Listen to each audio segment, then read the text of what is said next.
el libro más leído por todas las generaciones, la luz que alumbra tu camino, el alimento que fortalece tu espíritu. Narrado por Wendy Necio Sub, la Biblia en 365 días. 23 de mayo, día 143 de este recorrido por la Biblia en 365 días. El tema de hoy es, por favor Dios, no te des por vencido conmigo. Hoy llegamos al día 143 de este recorrido juntos por la Biblia. Y el título de este episodio nace de uno de los versos más vulnerables del Salmo 119. El salmista no dice, yo nunca fallaré. Dice, obedeceré tus decretos. Por favor, no te des por vencido conmigo. Porque todos hemos estado allí, tratando de obedecer, pero cayendo. Orando con fe, pero con miedo. Esperando respuestas, pero sintiéndonos pequeños. Y si es la primera vez que estás escuchando este podcast, quiero darte la bienvenida con todo el corazón. Mi nombre es Wendy Necio Sub Morales. Soy de Lima, Perú, y llevo 34 años caminando de la mano de Jesús.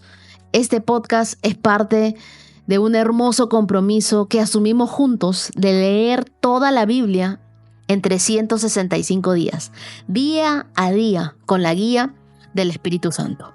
Leo la Biblia, Nueva Traducción Viviente, NTV, que es clara, es profunda y fiel al mensaje original.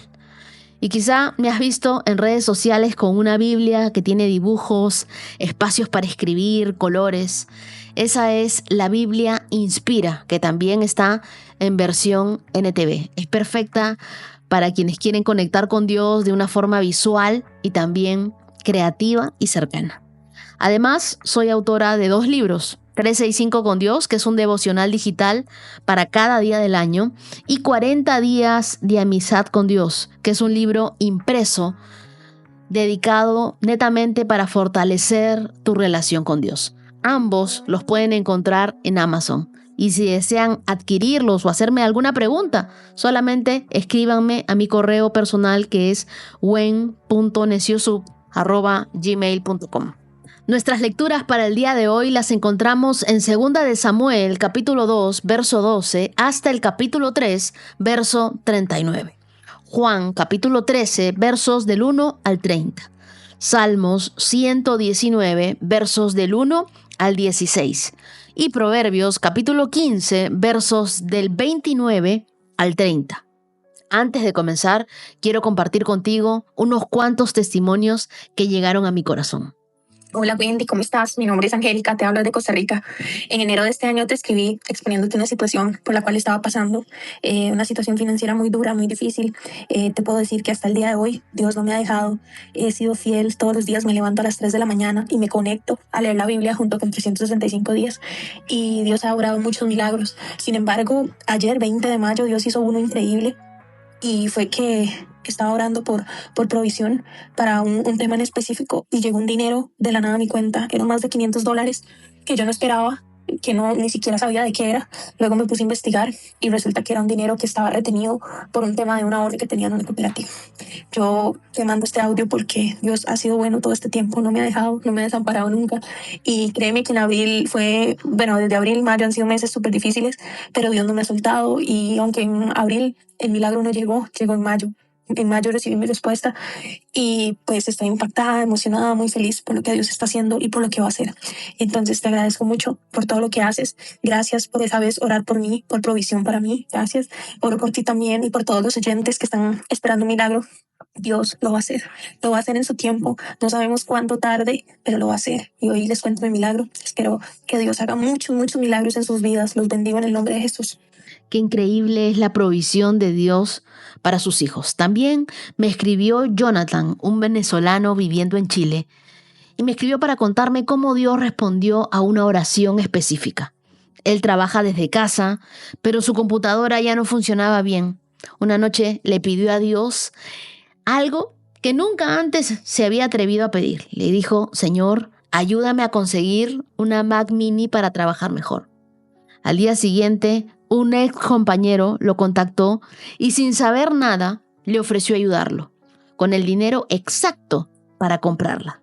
Jonathan me decía: Wendy, yo supe al instante que fue Dios. Y cerró su mensaje con Mateo capítulo 7, verso 8, que dice: pues todo el que pide, recibe, y todo el que busca, encuentra, y a todo el que llama, se le abrirá la puerta. Ese es nuestro Dios, fiel, cercano, proveedor y dispuesto a asombrarnos. Ahora sí, te pido que me acompañes en una oración. Señor, gracias porque no te das por vencido con nosotros. Gracias porque nos escuchas incluso cuando fallamos, incluso cuando no sabemos cómo orar, tú nos ayudas. Hoy venimos ante ti con el corazón abierto para que tu palabra nos forme, nos enseñe, nos corrija, nos consuele. Si hay algo que necesitamos, enséñanos a pedirlo con fe. Y si estamos corriendo tras lo que no nos corresponde, deténnos con amor. Háblanos hoy, Señor, que este tiempo no sea solo de información y de conocimiento, sino sea de transformación y de cambio en nuestras vidas. Espíritu Santo, haz la obra que solo tú puedes hacer. Toda la gloria es para ti, Dios. Gracias, Señor, por todo lo que estás haciendo en nuestras vidas. Yo creo y alineo mi fe, Dios, con la de cada oyente, para que ellos sean los próximos en estar contando un testimonio, un milagro y una respuesta. Oramos en el nombre de Jesús. Amén. Y ahora sí, agarra tu Biblia, abróchate los cinturones, comenzamos. Segunda de Samuel, capítulo 2, verso 12. Cierto día, Abner dirigió a las tropas de Is-Boset desde Mahanaim a Gabaón. Por el mismo tiempo, Joab, hijo de Sarvia, salió al frente de las tropas de David. Los dos ejércitos se encontraron en el estanque de Gabaón y se sentaron frente a frente en lados opuestos del estanque. Entonces Abner le sugirió a Joab: propongo que algunos de nuestros guerreros se enfrenten aquí cuerpo a cuerpo delante de nosotros. Muy bien, asintió Joab. Así que se eligieron 12 hombres de cada grupo para pelear.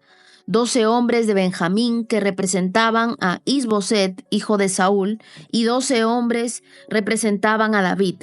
Cada uno agarró su oponente del cabello y clavó su espada en el costado del otro, de modo que todos murieron. A partir de entonces, ese lugar en Gabaón se conoce como el campo de las espadas. Ese día se desencadenó una feroz batalla y las fuerzas de David derrotaron a Abner y a los hombres de Israel. Joab, Abisai y Asael, los 3 hijos de Sarvia, estaban entre las fuerzas de David ese día. Asael podía correr como una gacela y comenzó a correr tras Abner. Lo persiguió sin tregua y no se detuvo para nada. Cuando Abner se dio la vuelta, lo vio venir y le gritó: ¿eres tú, Asael? Sí, soy yo, le contestó. Ve a pelear con otro, le advirtió Abner. Enfréntate a uno de los jóvenes y despójalo de sus armas. Pero Asael siguió persiguiéndolo. Abner le volvió a gritar: vete de aquí, no quiero matarte. ¿Cómo podría dar la cara a tu hermano Joab? Pero Asael se negó a regresar. Entonces Abner le clavó la parte trasera de su lanza en el estómago. La lanza le salió por la espalda y Asael cayó muerto al suelo. Todos los que pasaban por allí se detenían al ver a Asael tendido muerto. Cuando Joab y Abisai se enteraron de lo sucedido, salieron a perseguir a Abner. El sol ya se ponía cuando llegaron a la colina de Amna, cerca de Gía, en el camino que lleva al desierto de Gabaón. Las tropas de Abner, de la tribu de Benjamín, se reagruparon allí, en la cima de la colina, para tomar posesiones. Abner le gritó a Joab: es inevitable que nos matemos unos a otros. ¿No te das cuenta de que lo único que produce es amargura? ¿Cuándo vas a ordenar que tus hombres dejen de perseguir a sus hermanos israelitas? Entonces dijo Joab: si no hubieras hablado, solo Dios sabe lo que habría pasado, porque los habríamos perseguido toda la noche de no ser necesario. De manera que Joab tocó el cuerno del carnero y sus hombres dejaron de perseguir a las tropas de Israel.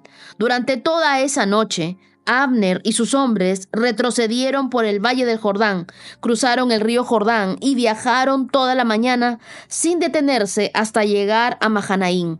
Mientras tanto, Joab y sus hombres también regresaron a casa. Cuando Joab contó sus bajas, descubrió que solo faltaban 19 hombres, además de Asael. Pero murieron 370 hombres de Abner, todos los de la tribu de Benjamín. Joab y sus hombres llevaron el cuerpo de Asael a Belén y lo enterraron en la tumba de su padre. Luego viajaron toda la noche y llegaron a Hebrón al amanecer. Primera de Samuel, capítulo 3. Este es el comienzo de una larga guerra entre los que eran leales a Saúl y los que eran leales a David. Con el paso del tiempo, David se volvió cada vez más fuerte, mientras que la dinastía de Saúl se iba debilitando. Estos son los hijos que le nacieron a David en Hebrón. El mayor fue Amnón y su madre fue Ahinoam de Jezreel. El segundo fue Daniel y su madre fue Abigail, la viuda de Nabal de Carmelo. El tercero fue Absalón y su madre fue Maca, hija de Talmai, rey de Gesur. El cuarto fue Adonías y su madre fue Hagiut. El quinto fue Cefatías y su madre fue Abital. El sexto fue Itream y su madre fue Egla, esposa de David. Todos estos son hijos que le nacieron a David en Hebrón.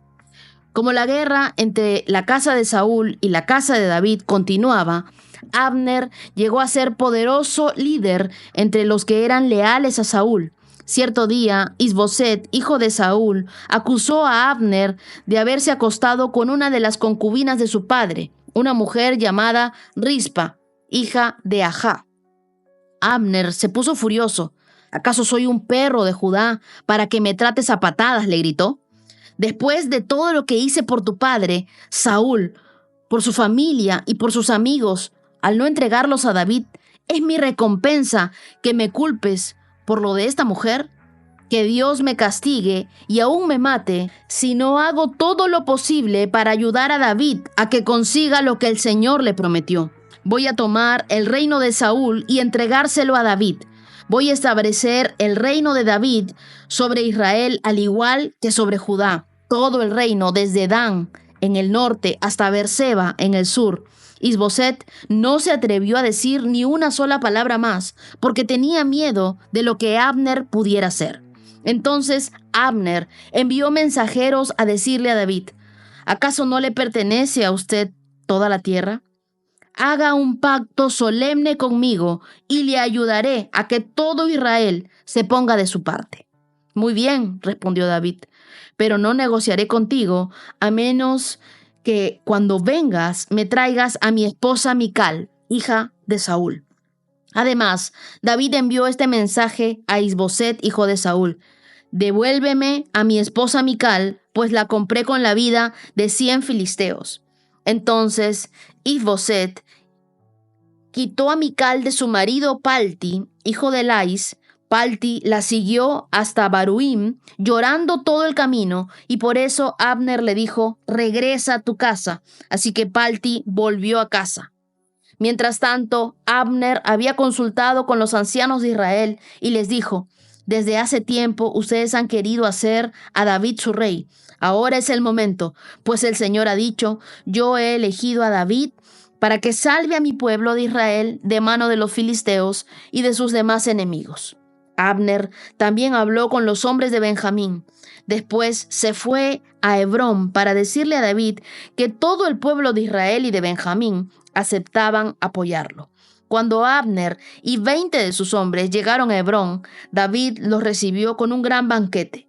Luego Abner propuso a David: déjame que me vaya y convoque a todo Israel a una asamblea para que apoye a mi señor el rey. Los israelitas harán un pacto con usted para hacerlo su rey y usted gobernará todo lo que desea su corazón. Así que David despidió a Abner en paz. Pero justo después de que David despidió a Abner en paz, Joab y algunas de las tropas de David regresaron de una incursión y traían un gran botín. Cuando Joab llegó, le dijeron que Abner acababa de visitar al rey y que David lo había enviado en paz. Entonces Joab fue deprisa a ver al rey y le preguntó: ¿qué ha hecho usted? ¿Qué pretende al dejar ir a Abner? Sabe perfectamente bien que vino para espiarlo y averiguar todo lo que está haciendo. Con eso, Joab dejó a David y envió mensajeros para que alcanzaran a Abner y le pidieran que regresara. Ellos lo encontraron junto al pozo de Sira y lo trajeron de regreso sin que David supiera nada.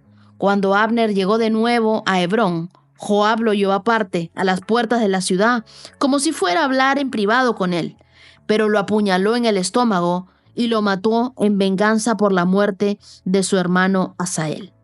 Cuando David se enteró, declaró: juro por el Señor que yo y mi reino somos inocentes para siempre de este crimen cometido contra Abner, hijo de Net. Joab y su familia son los culpables. Que la familia de Joab sea maldita.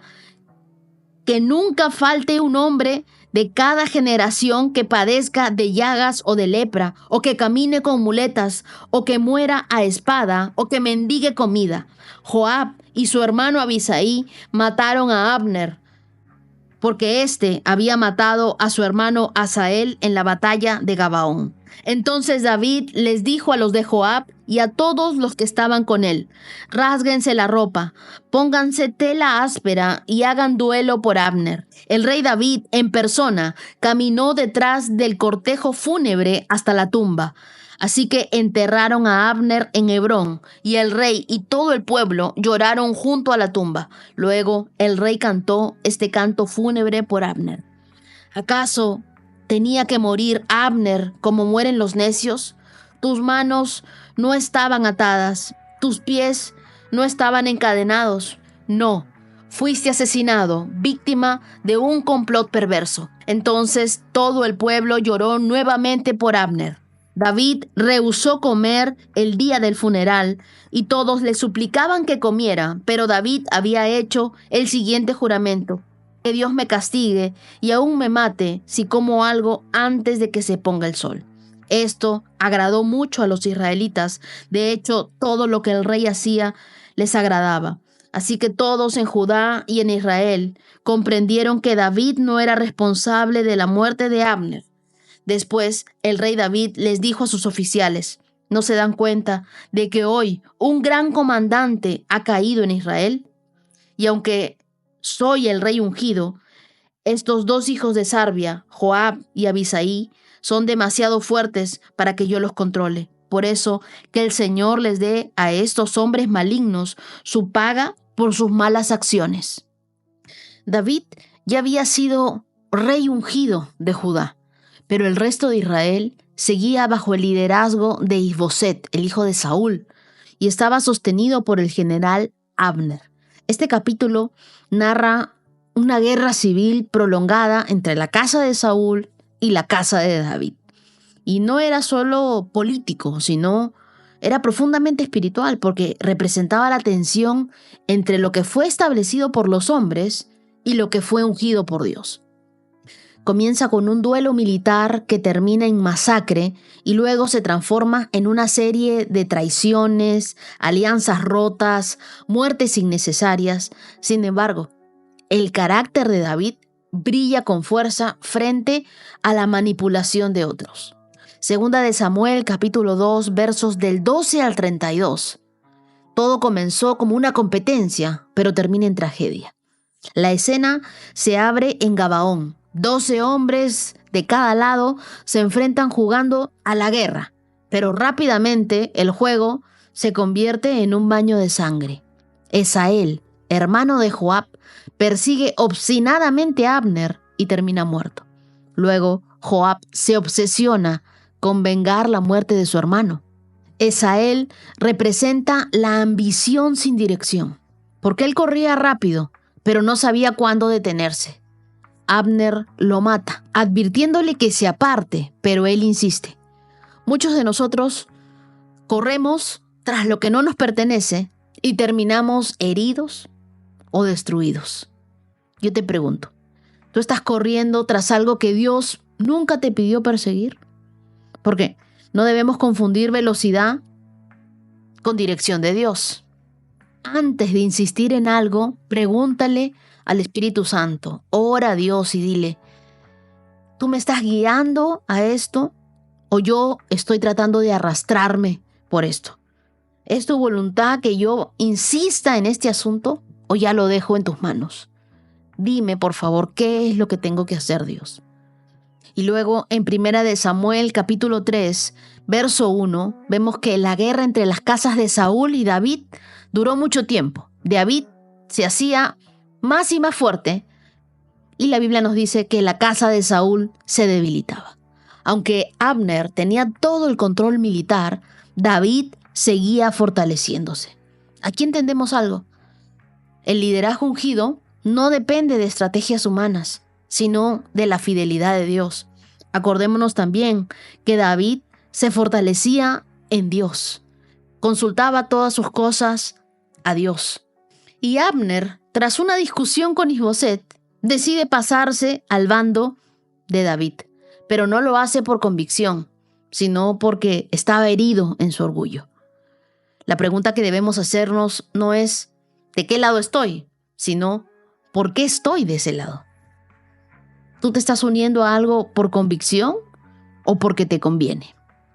Revisa tus alianzas, revisa tus decisiones, si están alineadas a la voluntad de Dios o has actuado porque estabas herido en ese momento. Y luego en los versos del 22 al 30 de 2 de Samuel capítulo 3, Joab, sin consultar a David, asesina a Abner por venganza. Y es una venganza que intoxica todo el liderazgo. Aunque Abner ya había hecho las paces con David y comenzaba en esa transición política, Joab no pudo dejar ir ese dolor personal que tenía. Y yo te digo, si tu llamado está contaminado con heridas que no han sido sanadas, terminarás hiriendo muchas veces en el nombre de Dios lo que Dios ya perdonó. Y aquí vemos un contraste brutal. David honra a Abner incluso en su muerte, mientras que Joab actuó por instinto, no con sabiduría. La diferencia entre ellos es clara. Uno lidera desde su carne y otro lidera desde el espíritu. Te pregunto, de repente tú tienes un Joab dentro de ti que sigue reaccionando con violencia emocional por heridas que no han sido sanadas, que no han sido tratadas. Pídele a Dios que te sane esas áreas donde tu dolor aún está ahí y aún quiere tomar decisiones. No te dejes guiar por tus emociones. Déjate guiar por la palabra de Dios. Y en los últimos versos, del 31 al 39, vemos nuevamente el corazón de David. David lamenta públicamente la muerte de Abner. No lo minimiza, tampoco lo calla. Él reconoce que un líder valioso fue asesinado injustamente. Pero luego David vuelve a abrir su corazón en oración a Dios y le dice, aunque soy el rey ungido, estos dos hijos de Sarvia, Joab y Abisai, son demasiado fuertes para que yo los controle. Por eso, que el Señor les dé a estos hombres malignos su paga por sus malas acciones. Parece una oración fuerte, pero aquí David reconoce que aunque tiene la unción, aún no tiene el control total. Es una confesión de humildad y no de debilidad. Aquí se revela una de las claves del liderazgo. La unción no te exime del caos, te capacita para caminar recto en medio de él. El carácter se nota más cuando pierdes el control que cuando tú lo tienes. Y la madurez espiritual no se mide por tu título.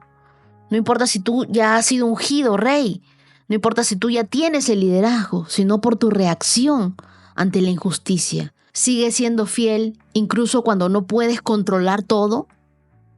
Dios no siempre va a cambiar tu entorno, pero sí te va a transformar para que puedas permanecer en él sin contaminarte con la gente a tu alrededor. Y eso que tienes que saber que siempre van a haber personas malas, con malas acciones a tu alrededor, pero tú tienes que saber quién eres tú en Dios. Aprende a llorar sin dejar de liderar. A veces el llanto es la mayor señal de que tu corazón sigue siendo pastoreado por Dios.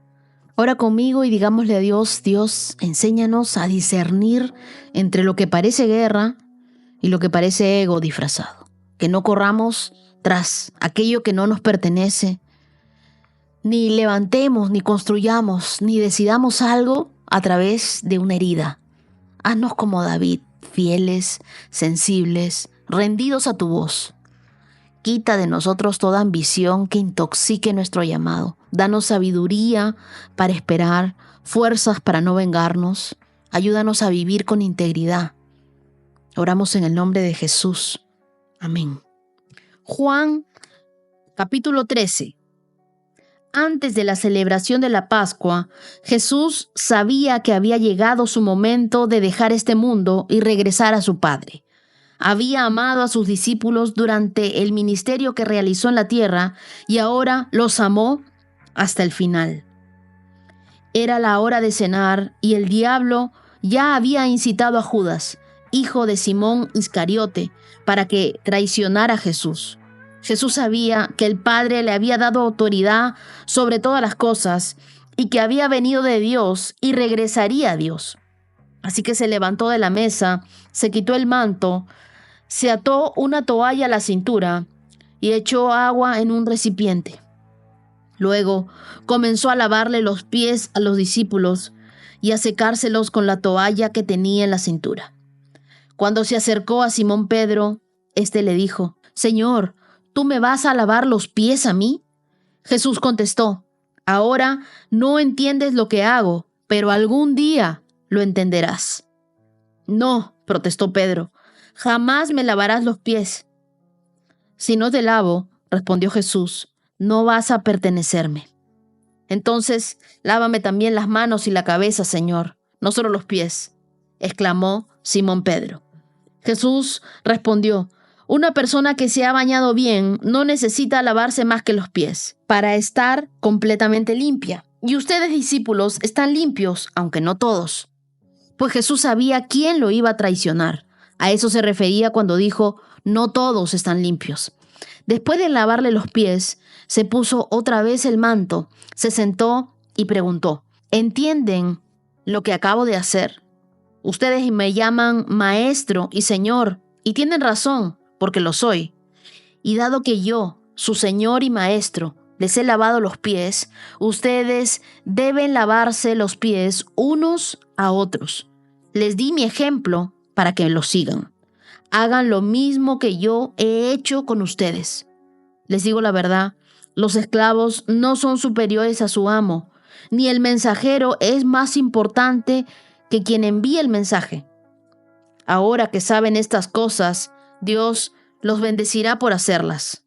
No les digo estas cosas a todos ustedes, yo conozco a los que he elegido, pero es para que se cumpla la escritura que dice: «El que come de mi comida se ha puesto en mi contra». Les aviso de antemano, a fin de que cuando suceda, crean que yo soy el Mesías. Les digo la verdad, todo el que recibe a mi mensajero me recibe a mí, y el que me recibe a mí recibe al Padre, quien me envió. Entonces Jesús, muy angustiado, exclamó: «Les digo la verdad, uno de ustedes va a traicionarme». Los discípulos se miraron unos a otros sin saber a cuál se refería Jesús. El discípulo a quien Jesús amaba estaba sentado a la mesa a su lado. Simón Pedro le hizo señas para que le preguntara a quién se refería. Entonces ese discípulo se inclinó a Jesús y le preguntó: «Señor, ¿quién es?». Jesús le contestó: «Es a quien le doy el pan que mojo en el plato». Y después de mojar el pan, se lo dio a Judas, el hijo de Simón Iscariote. Cuando Judas comió el pan, Satanás entró en él. Entonces Jesús le dijo: «Apresúrate a hacer lo que vas a hacer». Ninguno de los demás que estaban a la mesa entendió lo que Jesús quiso decir. Como Judas era el tesorero del grupo, algunos pensaron que Jesús le estaba diciendo que fuera a pagar la comida o que diera algo de dinero a los pobres. Así que Judas se fue enseguida y se internó en la noche. Hoy quiero hablarte de el amor que se arrodilla incluso por quien lo traiciona. El capítulo 13 de Juan marca una transición poderosa del ministerio público de Jesús al ministerio íntimo con sus discípulos. Estamos en la víspera de su muerte, la Pascua estaba cerca y Jesús lo sabe. Esta era la última cena antes de la cruz. Quiero que vean algo importante. En esa última cena, antes de la cruz, lo que Jesús hace no es dar un mensaje final, una charla motivacional, sino Él se arrodilla a lavarle los pies a sus discípulos. Este gesto estaba cargado de humildad y también de enseñanza y revela el corazón del Evangelio. Un Salvador que sirve, un Maestro que se arrodilla, un Dios que lava el polvo de los caminos humanos. Y quiero volver a leerte el verso 1 porque me conmovió mucho, que dice: había amado a sus discípulos durante el ministerio que realizó en la tierra y ahora los amó hasta el final. La frase "los amó hasta el final" implica intensidad, totalidad, perfección. Jesús no ama a sus discípulos porque sean leales. Los ama a pesar de lo que viene. La negación, la traición, la huida. Yo no sé si nosotros hubiéramos estado sentados en una mesa y sabíamos que alguien nos iba a traicionar. Hubiéramos tenido esa misma humildad, ese mismo amor por lavarle los pies, incluso a ese Judas. Pero Jesús le lava los pies a Judas, al igual que a Juan. Y es que el verdadero amor no espera que el otro cambie. Actúa mientras el otro aún está fallando. En esos tiempos, lavar los pies era una tarea de esclavos, jamás del maestro. Pero Jesús rompe con este esquema, porque la verdadera autoridad se manifiesta cuando uno sirve. ¿Tú tienes el tipo de amor que sirve incluso cuando no recibe nada a cambio? El nivel de tu madurez espiritual se mide en cuán dispuesto estás a amar. No cuando es fácil, sino cuando cuesta. La Biblia nos dice que Jesús estaba profundamente angustiado y declara que uno de los 12, de los que estaba sentado a la mesa con él, lo iba a traicionar. El ambiente cambia, se pone tenso y todos se preguntan, ¿seré yo? Y en medio del desconcierto, Jesús moja el pan y se lo da a Judas. Eso, en la cultura judía, era un gesto de honra. El anfitrión que ofrece un pan mojado en el plato estaba dando un acto de afecto, lo que nos muestra que Judas recibió amor hasta el último momento. Él no cayó por falta de oportunidades, sino por no rendir su corazón. Jesús sabía lo que Judas iba a hacer. Aún así, no lo expuso públicamente, no lo maldijo. Le dio pan, le dio amor. ¿Tú cómo reaccionas ante quienes sabes que te traicionaron? El amor de Jesús no solo lava los pies, también alimenta a quien lo va a entregar. El verso 30 nos dice que así que Judas se fue enseguida y se internó en la noche. La Biblia no solo describe el momento físico, sino espiritual. Cuando Judas salió, cayó la noche. No era solo oscuridad fuera, era oscuridad adentro. El contraste es fuerte. Dentro, Jesús sirve, ama, enseña. Fuera hay oscuridad, traición, muerte. ¿Tú estás dentro o estás caminando lentamente hacia la puerta? No salgas de la mesa por heridas no tratadas. Permanece, aunque duela. Recibe el pan, aunque no entiendas. Deja que Dios te limpie, aunque tú te sientas indigno. Ora conmigo y dile: Dios, gracias por amarme hasta el final. Gracias por arrodillarte a lavar lo que yo quería esconder. Hoy no quiero resistirme a tu gracia, no quiero levantarme de la mesa por orgullo ni por dolor. Hazme capaz de amar como tú amas, con los pies en el suelo, pero mi corazón pegado a ti en el cielo. Si alguna vez he traicionado tu amor con mis decisiones, recuérdame que aún puedo volver, que tu amor nunca deja de ser. Hoy te doy las gracias por tu servicio, por tu humildad, por tu luz en mi vida. Ayúdame también a dar ejemplo a otros de servicio y de amor. Oro en el nombre de Jesús. Amén.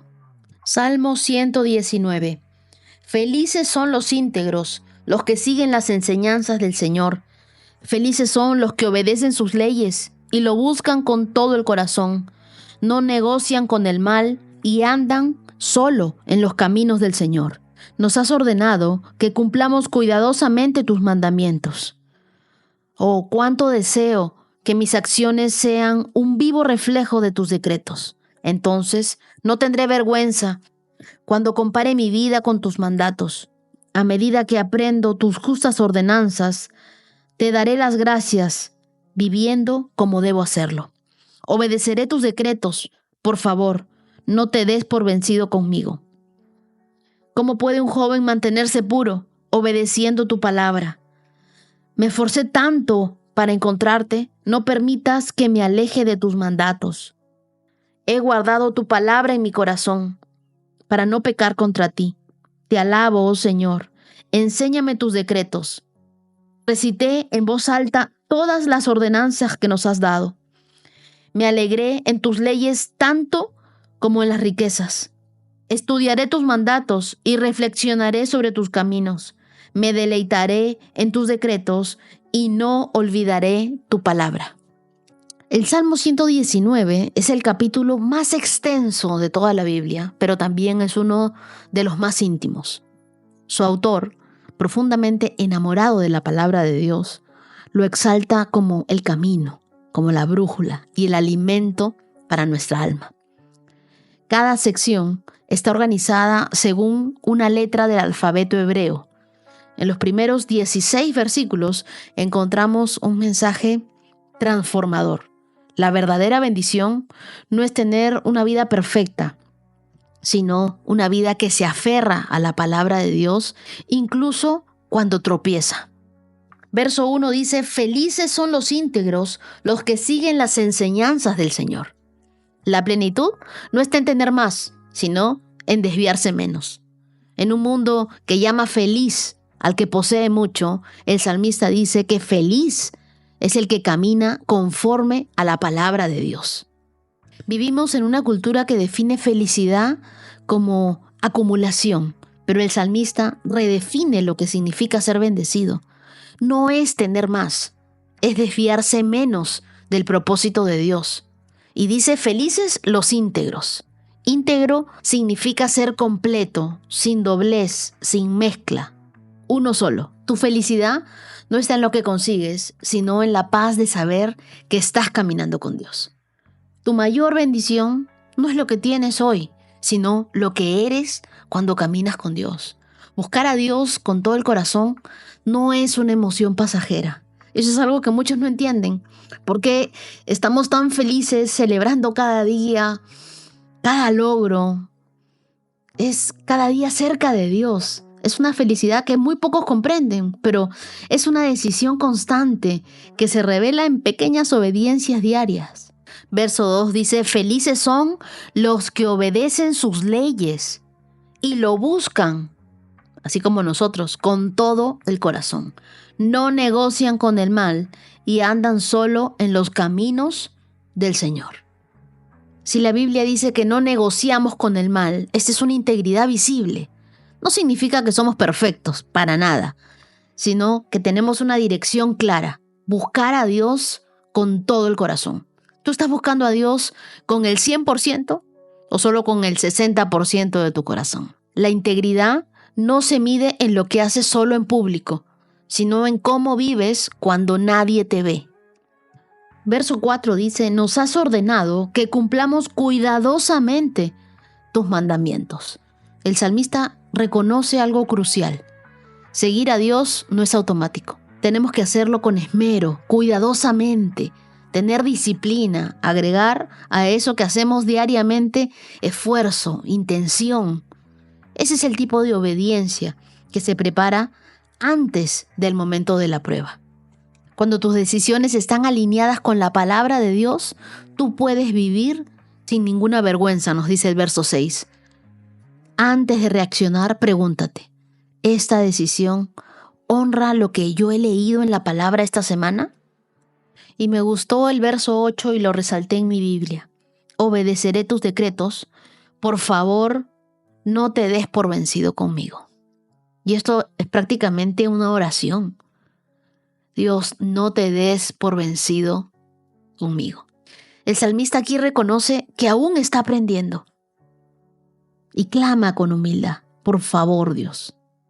Dios no se cansa de ti, aunque tú te canses de ti mismo. Qué alivio es saber que el Dios que nos llama a obedecer también es el Dios que tiene paciencia con nuestro proceso. Haz de esta frase parte de tu oración diaria, no como una excusa para el error, sino como una súplica sincera de quien quiere caminar con Dios, aunque a veces tropiece. Y mira lo que dice el verso 7 para animarnos a dar testimonio y a vivir una vida de gratitud. A medida que aprendo tus justas ordenanzas, te daré las gracias viviendo como debo hacerlo. El salmista muestra una actitud de crecimiento, que no lo sabe todo, pero que quiere aprender. Esa gratitud, mientras se aprende, revela el corazón que valora más la transformación que el reconocimiento. Tú estás estudiando la palabra de Dios como quien quiere cumplir un reto o como quien quiere conocer el corazón de Dios, porque ahí hay una gran diferencia. A medida que tú aprendes de la palabra de Dios, de sus justas ordenanzas, dale gracias a Dios y vive de acuerdo a esa palabra. Y mira la pregunta del verso 9. ¿Cómo puede un joven mantenerse puro? Es una pregunta que constantemente nos hacemos. Este pasaje es clave para todos, pero especialmente para quienes enfrentan un mundo que normaliza el pecado. El salmista no dice, alejándote del mal, sino obedeciendo la palabra de Dios.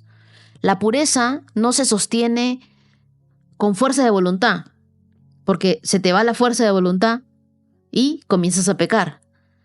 La pureza se sostiene con la dirección de Dios, apegado a la palabra de Dios. Si tú quieres mantenerte puro, tienes que estar obedeciendo la palabra de Dios.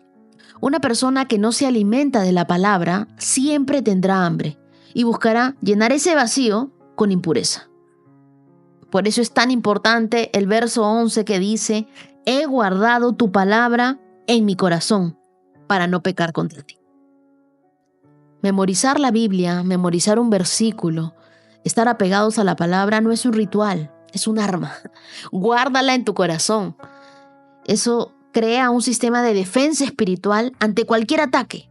Así que cuando venga un momento de tentación, porque van a venir los momentos de tentación, escoge un versículo, apréndetelo en tu mente, anda memorizándolo, escríbelo en un post-it, ponlo en un lugar donde lo leas constantemente. ¿Cómo hacía yo para memorizar versículos? Los ponía frente al espejo. Entonces en la mañana los miraba, lo ponía en mi escritorio, lo pegaba de wallpaper en mi celular. Había muchas formas de aprender a memorizar la palabra de Dios. Porque cuando uno está enfrentando el problema, cuando uno está viviendo una tentación, no se trata de recitar por religión, sino de reprogramar tu mente con la verdad de Dios y acordarte de qué es lo que dice la palabra en ese momento. ¿Qué es lo que yo tengo que hacer? Recuerda que Jesús, cuando se enfrentó con Satanás en el desierto, él no respondió de su sabiduría, sino él respondía con la palabra de Dios. No hay mejor defensa que la palabra de Dios. Y antes de que leamos el verso 14, quiero preguntarte algo. ¿Tú te alegras más cuando entiendes un versículo o cuando te pagan una deuda? Teniendo eso en mente, leamos el verso 14. Me alegraré en tus leyes tanto como en las riquezas. La alegría del salmista no era algo emocional ni circunstancial, era algo espiritual. Porque meditar en la palabra de Dios es como mirar en un espejo, que no solo te muestra, sino que te moldea, te va transformando, te enseña cómo es Dios. La palabra de Dios no es solo un libro. Hay algunos que dicen, bueno, pero es un libro, no entiendo nada, veo puras letritas, para colmo es gordo, pesa, no es muy manejable. Cada vez que lo leo me quedo dormido frente al libro, pero la Biblia dice que es como una espada de 2 filos que penetra hasta lo más profundo. Es como un bisturí que corta para sanar. Muchas veces yo he estado triste y he leído un salmo y he vuelto a recobrar mi esperanza, mi confianza en Dios. Así que uno tiene que saber dónde está la verdad. La verdad la encontramos en la palabra de Dios. Y este no es solo un libro. Este es el libro. El único libro que mientras nosotros lo leemos, el autor está presente, nos habla, nos sana, nos transforma, nos reta. Cada vez que tú y yo leemos la Biblia, nos vemos reflejados en ella. Aprendemos a conocer más a Dios. Y la Biblia para nosotros los cristianos es el manual del fabricante. Es lo que Dios ha pensado al enviarnos a esta tierra. No te envió solo, te envió con mi palabra. Y hoy te animo a que escribas aquí en los comentarios por qué te alegras hoy.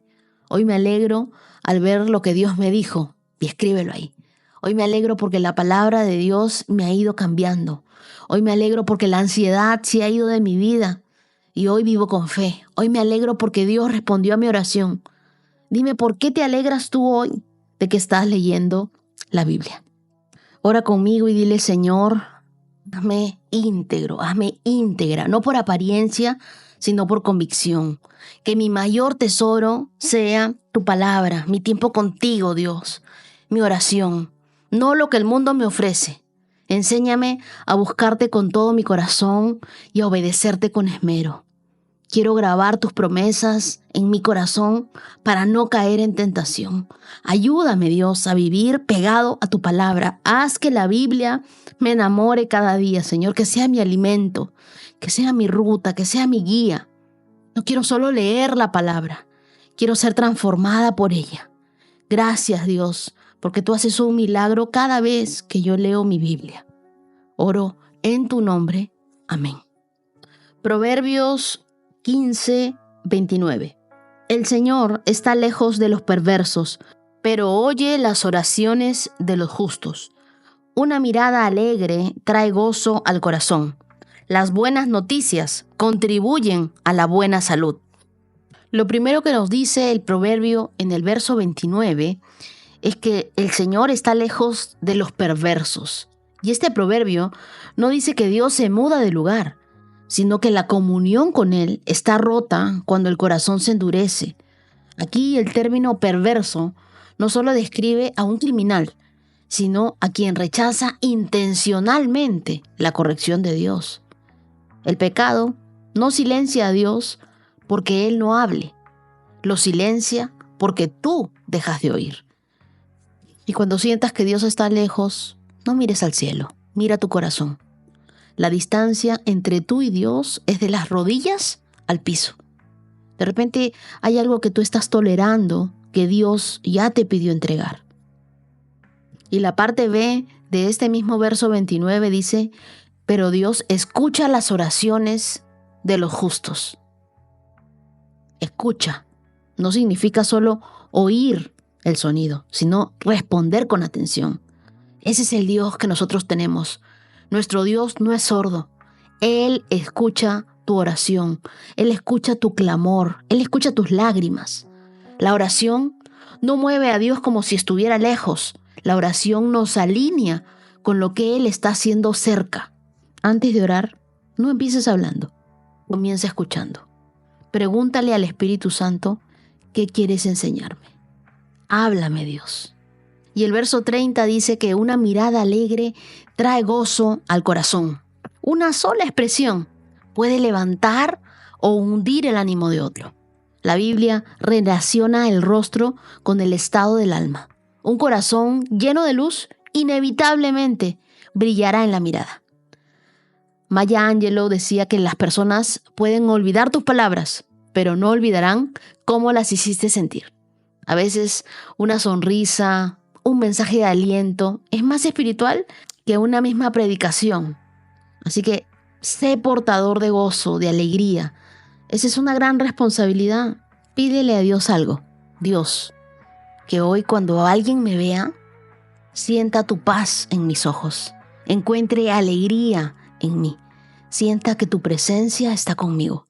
Y quiero regalarle la parte B del verso 30, que dice: las buenas noticias contribuyen a la buena salud.